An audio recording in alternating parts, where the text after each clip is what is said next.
You are now listening to the Molten Fantasy Sports Podcast. Yes, welcome back to another team preview. We're smashing through these previews at the moment. If you've missed any of them, go back, have a look. But today we're covering the Canterbury Bankstown Bulldogs, very popular team that have done a lot of movement in the off-season. I'm your host, the Supercoach Braino, and I'm joined, as always, by the Supercoach Matrix. Matty, are you excited, or as excited as I am, about this Bulldogs lineup? Because there's plenty happening. Yeah, it's a team that I could spend probably 45 minutes talking about. Like, I wish that we could have absorbed the Dragons podcast and not done that one and just talked about the doggies. There's a lot of moving parts, but I think they'll be better. Yeah, the St. George Illawarra Bulldogs are definitely they're in a good spot this year. So, mate, what we'll do as always is we'll talk through the gains and the losses for this squad. I don't have the full book because, honestly, you could probably write a novel on the amount of player gains and losses this squad has had. Yeah, text Gus, see what he's up to. I'm sure he's got a list there somewhere. Maybe we can get him on the pod. Maybe that's a good option. Yeah, let's try it. What I'll do is I'll talk through the relevant Supercoach movements. So Manu Brown, who was good at the Tigers last year, he's moved on. He's on a one-year contract. Good at the Tigers doesn't mean much, but Brandon Clark, your mate, who you're going to touch on later, he's over at the Bulldogs this year. Andrew Davey from the Sea Eagles, who I know they're very high on, has come across. Now, the big name, Viliami Kikau, who we'll cover, has come across from the Penrith Panthers on a 3-year contract, which a 4-year contract, is very exciting, very appropriate to crack a team to that name. Reid Marnie has come across from the Eels on a 4-year contract. We've got Franklin Pele we'll talk about. We've got Hayes Perham. We've got Ryan Sutton as well coming across from the Raiders. So there's a lot happening here with the Bulldogs. They've lost Corey Allen. They've lost Matt Dury, who I know a lot are high on. I don't know too much about him personally, but I've heard a lot of people talking about him. They've lost Matt Duffy to the Warrington Wolves. Matt Duffy, I don't know whether that's a loss or a gain, to be fair. No, it's a gain that he lost, yep. They've got Jack Hetherington. So they've lost him over to, I think he's gone over to the Knights, is it? Am I right? Yep, he's with the Knights. Yep, cool. Josh Jackson's retired. Jeremy Marshall-Kings to the Dolphins. Brent Naden to the Tigers. Aaron Shoop to the Gold Coast Titans. Sia Manafani has gone overseas to the Super League. Joe Stimson to the Titans. Paul Vaughan to the Warrington Wolves. And my favourite, Brandon Wakeham, the next Benji Marshall, straight to the West Tigers in the Orange, mate. So I'm very excited about that one. So that's a big loss for them, I think. Mate, 1 to 17 is lining up. So there's a bit of news at the moment, obviously, that has come out on Twitter and on social media that Hayes Perham is going to be the starting fullback this year. And we spoke a little bit about why we think that's going to be. We're not going to touch on that again for the Bulldogs pod. But if you want to go back and have a look at the video that we did on our team release, it was probably a couple of days ago now. On top of that video, you can comment on that video and subscribe to our YouTube channel and go in the running to win a $50 buy-in spot into an NRL Supercoach competition. So make sure you do that. So Hayes Perham at fullback. We've got Jacob Carraz and Josh Addo-Carr on the wings. We've got Jake Avarillo, who's been shafted from fullback and moved into the centres. We've got Paul Alamotti, who's a very big cheapie talking point we're going to touch on later. In the centres, I'd say he's probably going to be right centre. We've got in the halves, we've got Matt Burton and Kyle Flanagan. We've got Luke Thompson and Max King at prop. We've got Reid Marnie, who's coming across from the Eels. He's going to be at hooker. We've got Raymond Fatala-Mariner and Viliami Kikau in the second row. Ryan Sutton at lock.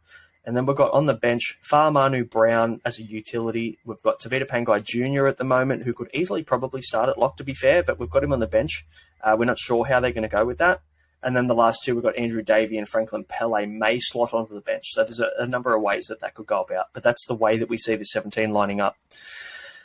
Matty, where do you see him finishing? Do you see him improving? Yeah, I do see him improving, but I'm not going to go all out like I've seen some guys go out and say, they're making the 8, they're going to make a run for it. Yeah, I see him finishing at 10th. Bit of an improvement, an improved side. And, they'll wait for Stephen Crichton next year and improve even further going into next year. What do you reckon? Yeah, I think 11th. I agree with you. They're definitely a better squad. They're a better team. But we need to take into consideration when we're looking at this ladder that you got Roosters, Panthers, Cowboys, Eels, Sharks, Rabbitohs, Storm, Broncos, Raiders, Manly ahead of them. And when you look at those squads, it's really hard to argue against a brand new squad looking for cohesion that are going to take a few weeks to get going. we need to remember that there's a lot of moving parts, a lot of different positions, a lot of players that need to find combinations. That's not going to happen overnight. You're not going to be able to click your fingers and see that happen. So we need to remember that it's going to take some time for these guys to get their act together. So, yeah, I think so. But yeah, starting at number one, I reckon Hayes Perham. I reckon, you want to get him in your team. He's 20-odd% owned. Shakalaka! Cut you out. 20-odd% owned, and I'd want him in my team. And Gus Gould, he can pick him. He can pick a talent a mile away, and them choosing Perham over Avarillo was a big call. I don't think Avarillo was that bad last year. And I would be looking at Avarillo had he won the number one jersey. But, yeah, let's do it. Lock him in your teams. It's a gamble at $370K that I am very willing to take. Yeah, he's in my team at the moment. It's pretty lock and load, really, when you see a young fullback that's touted to be a really good player. And that's picked by Gus Gould. We've mentioned it over and over. I think you've talked about it about 3 separate times on previous podcast episodes that he knows how to pick them. Yeah, let's try it. It's hard to argue against Gus, mate. So I agree. Hayes Perham's in my team. Another guy who's in my team is Matt Burton, who is my boom. So I've talked about him enough. I don't want to, for our regular listeners, I don't want to continue to beat the same drum about the same guys over and over and over again. I understand that it can be repetitive. He is 39% owned, so he's very popular. He's got a 56 break even. I think he should cover that. And the first 10 rounds last year, he averaged 45. The next 10 rounds, he averaged 78. That's kind of where I'll leave it. I don't think I really need to talk too much about that. It took him time to get used to this lineup last year, and it'll take him more time to happen again. I don't know whether fading him to start is a good option. I don't think he's the right antipod that you're looking for. I think he's a guy that you can just lock and load all year. He's got good connections with Josh Addo-Carr, and obviously having kick out on his side is going to help him. So, yeah, he's my boom for sure, mate. Is he in your team? Yeah, he is in my team. And going with antipods, much like how we spoke about with Josh Schuster on the last show, if I antipod a guy, I want to be saving a little bit more than this. He's tremendous value, and that's why he's well owned. Like, I am antipodding Cameron Munster because, if Burton scores 20 points less than Cameron Munster, I'm still there and thereabouts because I've spent that $250,000 elsewhere. I'm antipodding Nico Hines, mainly because I can't afford it, but also at $900K, it's hard to get around it. At $595K, like some of the other guys around 5'8" that are worth that sort of money, like Matt Burton is a talent. He's young, and he only seems to be trending upwards, and I want him in my team. Yeah, got to be. Mate, let's move on to our busts. It's definitely a no for me, dog. Kick us off. I absolutely could not believe it when I saw that Reed Barney was 8% owned. He's gone from a good team to a worse one. Like, I don't know. He could average 56 and 0.7 ppm in a para outfit. What says that he's going to do more in this team? Like, really nothing. You can argue that he does a little bit more playmaking. I think he'll be great for the Doggies. I think that he might get 55 and make 55 tackles, and that's where he gets his points from. He's a great addition for football, not for Supercoach. Where do you sit on that? Completely agree. I was looking through this lineup going, how can I go against Matty, or how can I find another different bust? And this is the guy that just stands out like dog's balls. 56 is 56 what you're really looking for at the hooker position or in any position? You're looking for upside, right? When I look at teams, I'm personally looking for upside. I'm like, is this guy underpriced? Is this guy going to have an extra 10, 15 points per game? Can I make money out of this guy, or can I keep him in my team all year? None of those things I can do with Reed Marnie. So 56 is what I'm looking for a guy that I pay $300 to $400K for. This guy's at an almost premium price and has zero upside. Oh, it's okay. He's part of the 7 captain squad or whatever they named the other day. I could not stop laughing at that. Like, so just name the whole team. The Tigers had 5 captains last year, and look how that went for them. So, fantastically. We moved one of them on, James Tarmow, and now he's riding the bench back in North Queensland. They dropped 3 spots for every captain they had, actually. So. They did. Mate, I wish we were second. I agree. Reed Mahoney, not a good option at all. Absolutely not. Don't. It absolutely, just screams trap. And he's 8% owned. There is almost 1 in 10 people that have him in his team. Don't get too spicy with it. Just save yourself $100K and add Brandon Smith. I agree with you on the fact that people are probably trying to outthink the room a little bit. They're trying to go against the popular hooker options like Harry Grant, Brandon Smith, Reece Robson, Tanner Boyd. Those are your 4 guys. Either you go and cheap at hooker and you go on Brandon Smith, Tanner Boyd, and freeing up cash elsewhere to go primo elsewhere in other positions. You probably go on Nico and Cleary, and if you've got that. Or you go on Robson and Cheese, or you go on Grant and Cheese, or you go on Grant and I don't know whether you'd fade Cheese. That makes no sense. So those are your 3 options at hooker. Don't go anywhere else. There's no point. There's absolutely no point in looking at guys like Reed Mahoney unless you want to finish 70,000th. Hooker isn't where I'm anti-potting. No. Hooker's too important. Yep. I might anti-pot at second row, but not at hooker. Yep. That's enough Reed Mahoney talk. Smokey, mate, you got one of the more popular guys on your list here that you're backing for a bigger year than last year. Yeah, I was surprised when I saw that he was priced at a 50 average, and it's the Fox. Look, I'm not sure anyone can argue that the Doggies didn't get better. They have a lot more talent. Another year of Matty Burton. He's one of the best players. We saw what he could do with other really good 5'8" and halves when he played for the Storm. And, I can see him stepping up. He's going to get better ball. He's going to get more points.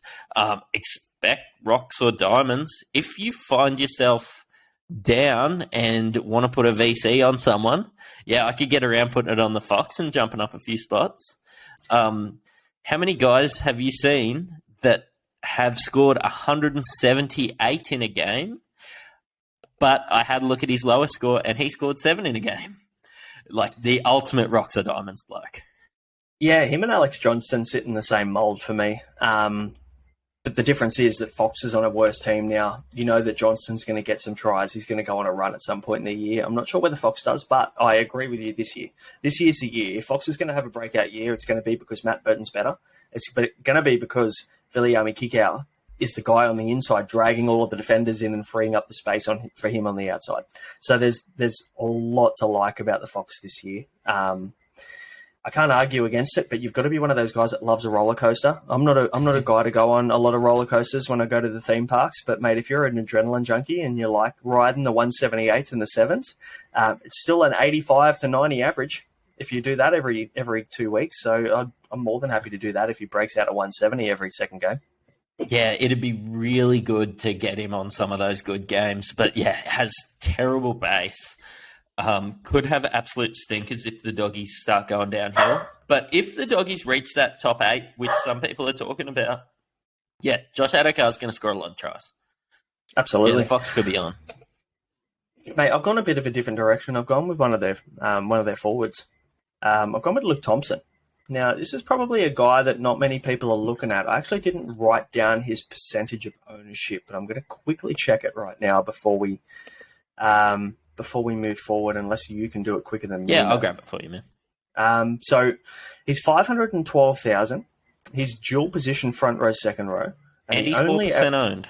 And he's 4% owned. Okay, perfect. So he's only averaged 48.7 last year. 48.7. That's a poor year. When you consider, in comparison to 2021, Luke Thompson averaged 66.5. Now, I know, again, we've talked about comparing to 2021 as being an issue, and we know that it was an uptick. We know that everybody scored higher. But when we look at forwards, I feel like this is a bit more of a reliable comparison in comparison to the guys that score heavily, like your halves, your fullbacks, your 5'8s. He averaged 1.2 ppm in 2021. So I could easily see him averaging 60 plus if he actually gets starting prop minutes, which he's predicted to do. So playing 56 minutes in 2021 and averaging that amount of points, 66.5, is huge. And he only scored 3 tries, so there's not a lot of attacking stats there. His base stats and evade stats are quality. He averaged 31 tackles and 10 runs a game. So can he recreate that in 2023? This guy's at 4% owned. I mean, there's some people catching on, a very small amount, but he could be a guy, if you're looking in the second row or the front row especially, which is very sparse for good quality front row forwards at the moment. You probably could look at him as a guy that might set you apart from the rest of the pack when we see this cookie cutter squad start to appear in round one. Yeah, when I look at that, what I think about most is like hedging your bets. He's not going to average less than that. Like, I cannot see him averaging less. Like, it's almost all base. He's just going to go out there and get you 48 to 50. But like you said, the upside could be there. Like, if he finishes on 60 and gets you 50 every week in that front row, and you've paid your 500, yeah, you're going to be a happy man. Absolutely. Yeah, that's why I like him. So just for anybody who doesn't know how to find out how someone's priced for this season, what you do is you go and get their price and you divide it by 10,500. So every single point that someone's priced at is worth $10,500 to start the season. Obviously, as we go into the season, that changes based on break-evens and based on a lot of other facts. At the moment, Luke Thompson's based and priced at a 48.7 average. So like Matty said, do you see him doing worse? I absolutely don't. If he's getting 50 minutes, he's scoring 60 points. So that's a guy I'd consider for sure. Yeah, the Doggies have a few guys like... There's a few question marks on Viliami Kikau coming in, and at 686K, I think he's a guy that a lot of people aren't looking at. And I think Tavita Pangai Jr., with so many question marks, with if he's out of favour with some of these guys that they've coming in, like will Kikau take some of his minutes. I think this whole forward pack will be a little bit of a watch this space, but there's a lot of talent in there. And if one guy can stand out from the pack, whether it be Pangai, whether it be Kikau, whether it be Luke Thompson, whether it be Max King, even though I find him a boring meat and potatoes sort of player, like if one of those guys can pop up and, get that 10-point uptick, I'd be very happy to have a Dogs forward. Yep, absolutely. Mate, let's move on to our cheapies. Yeah, let's have a look. Take us away. Paul Alamotti is 36% owned. There's nothing spicy there. He's cheap centre wing that's emerged, and at 200K, he really lets me bolster my team in other positions. He's only 19. I just really hope that he gets a run. It's one of those, we're just going to be waiting for Team List Tuesdays. Avarillo's going to be in there somewhere. They're not going to drop Avarillo out of the side. Oh, look, I could even see him lining up at fullback really and just creating a schmozzle everywhere. But if you search for Paul Alamotti highlights, you can see him shrug off about 5 defenders in the New South Wales Cup against the Rabbitohs. Gus signed him to a 2-year deal. He can pick him. It's a wait and see. 200K, no-brainer. Put him in your team. Bolster your spots elsewhere. Let's do it. Let's ride the wave. Yeah, mate, have you seen photos of the bloke at training for the Bulldogs? He looks like he should be competing at the Arnolds. He's an absolute huge. Monster. He's a big boy. At centre. He could do some damage. Absolutely could do some damage. 19 years old, mate. He looks like 35. He 200K Talakai, I heard. Yeah, mate. I'll be avoiding him like the plague if that's the case. No, but I must admit, though, I'm going to kill myself by doing this, but I'm looking at Talakai if Teague Wilton is on the left edge, which is going to happen. Not going to start the year with him, that's for sure. No. Yeah, I'm going to have to add that soundbite in. But I'm going to do it. I'm going to hurt myself again. So, mate, Franklin Pele is my guy. I've been on him since pre-season. He scored 11 tries in 20 games in the New South Wales Cup. Big boy, Taumalolo clone. I don't like comparing young players to really quality high-tier players, but when you look at him, you just see a young Jason Taumalolo. The way that he runs is always 100%. He carries blokes on his back. He makes busts through the middle. He's a really exciting player as well, and he's a big try scorer. So how can you not like that? The problem is with Pele, I don't really see him lining up in the 17. So he might be a guy that you're going to have to look at later. I feel like he's probably going to be a guy we'll get in at some point during the year as a downgrade option. Would you say he's a Robbie K watch this space? Mate, we might even need to come up with another phrase because he's more than a watch this. it's not even a watch this space now. It's a watch this space a little bit later in the season. So we might need to speak with Rob and see whether he can come up with another saying for somebody who's not quite ready yet, but might be ready halfway through.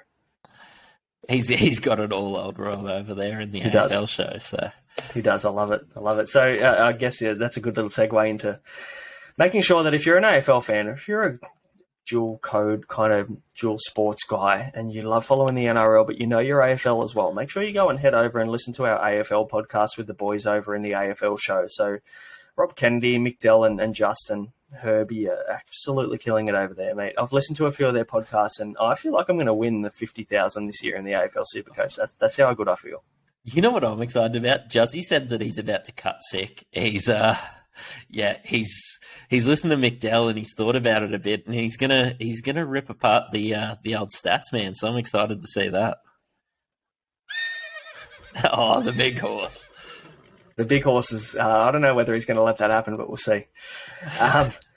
Mate, last little shout out for the Bulldogs. You got a bit of a statement to make about the Bulldogs. What are your thoughts?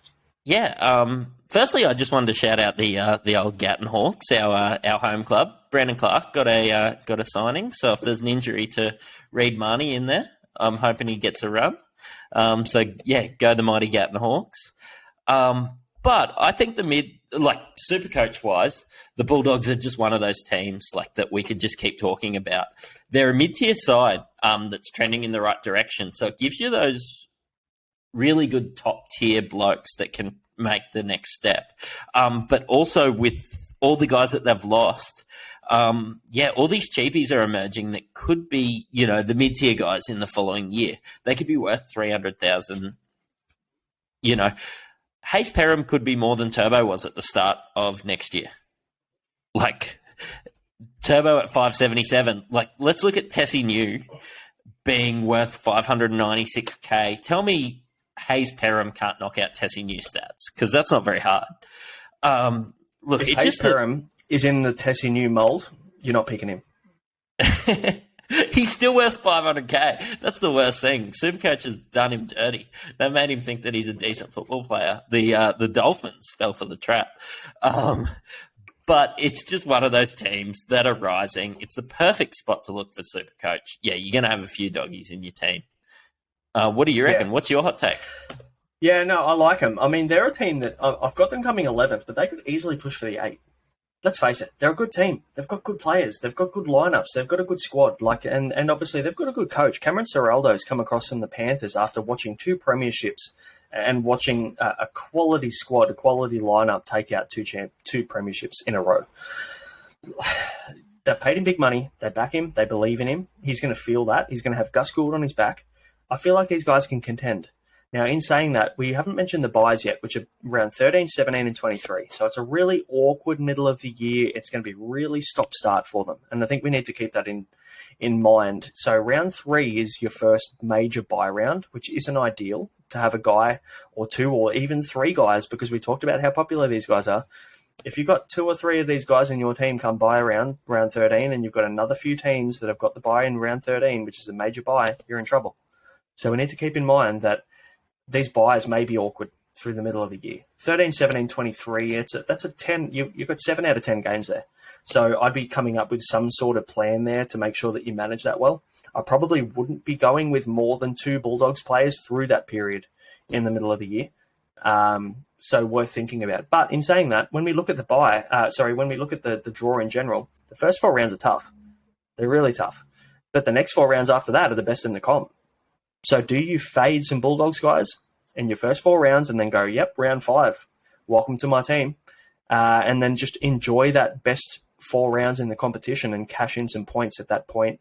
I could argue that there's worse options out there to play it that way.